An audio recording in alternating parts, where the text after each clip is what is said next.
Okay, this is State of the Coin, week ending January 7th, 2022. First week of 2022 in the books. Pretty quick one for you today. We've got a few off-chain stories, big one coming out of Kazakhstan, and then we will go through some of the on-chain stuff, particularly hash rate, which is related to the Kazakhstan story. We also had a guest writer, so make sure you check out the newsletter for that. All right, let's jump into it.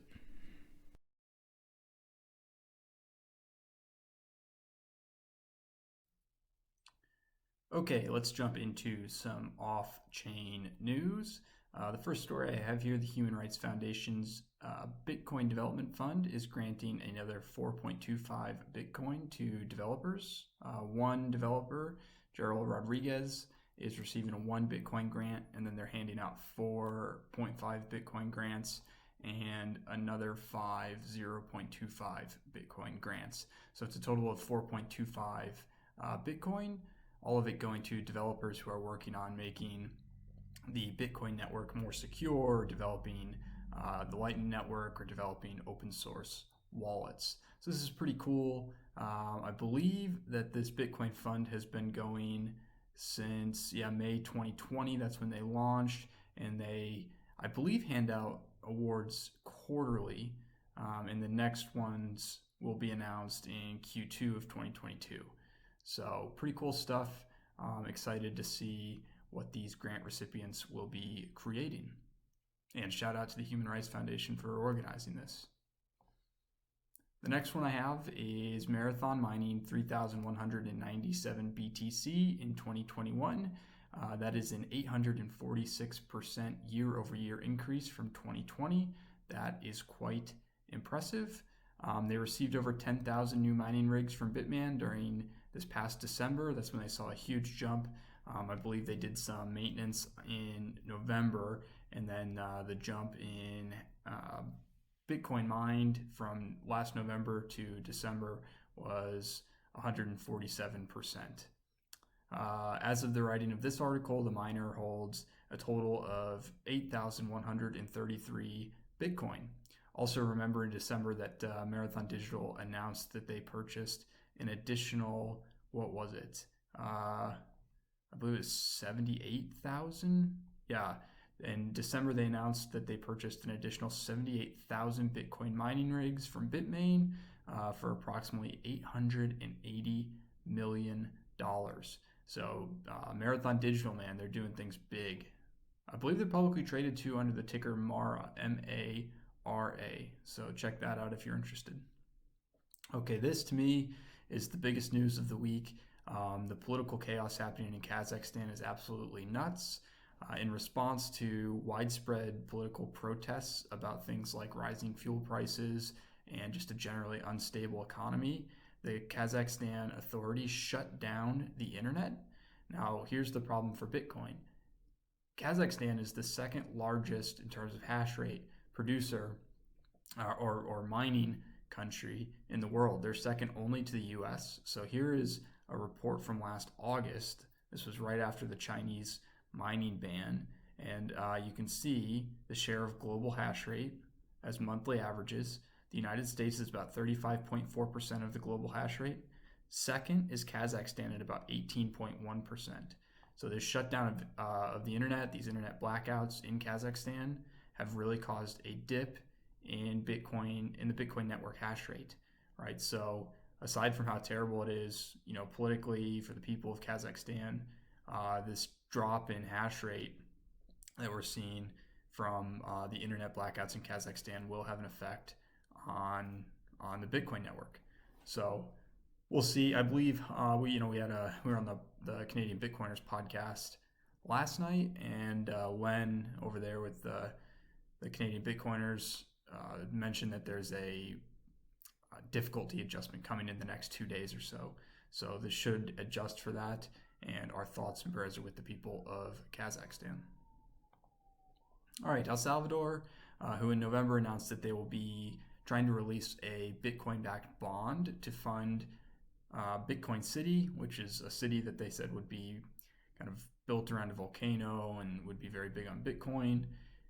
They've now begun drafting bills to create a legal structure around what those Bitcoin-backed bonds will look like. It's apparently about 20 bills that they're going to be sending to Congress soon. And again, it's all just about creating a legal framework around these Bitcoin bonds. So we'll see how that plays out. Maybe once those bills get sent out, we'll have some access to them and see some of the things that they cover. Okay, last story I'm going to cover here is from Robinhood. So Robinhood I believe it was last October, maybe it was September, announced that they were going to be working on creating in-app cryptocurrency wallets. Now this is big for Robinhood because at the moment, the only way that you can get out of a token is to actually sell it and then rebuy it. So let's say you hold Bitcoin on Robinhood, there's no way to send that Bitcoin to an external wallet, right? Robinhood is the custodian of the Bitcoin, and the only way to get out of it, or the only way, you can't transfer it. So the only way to get out of it is to sell it in Robinhood and then buy back somewhere else. So today they announced, or not today, this week they announced that they were finally going to be launching the beta version of their crypto wallet in mid-January. They said after the announcement in September, 1.6 million users signed up for the waitlist.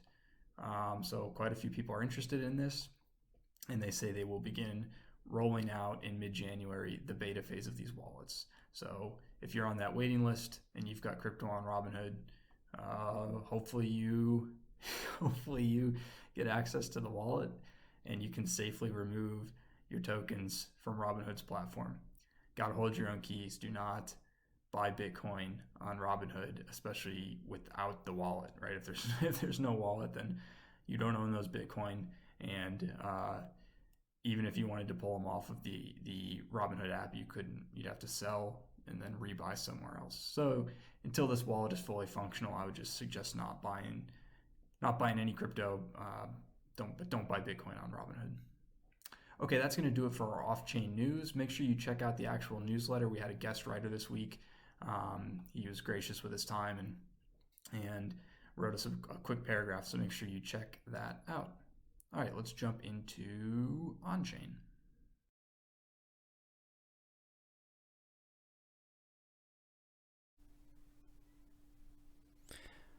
Okay, let's jump into some OnChain. I'm just going to do this through PowerPoint here. Price, we're currently sitting at 43,220. Let's take a look at what some changes in price are.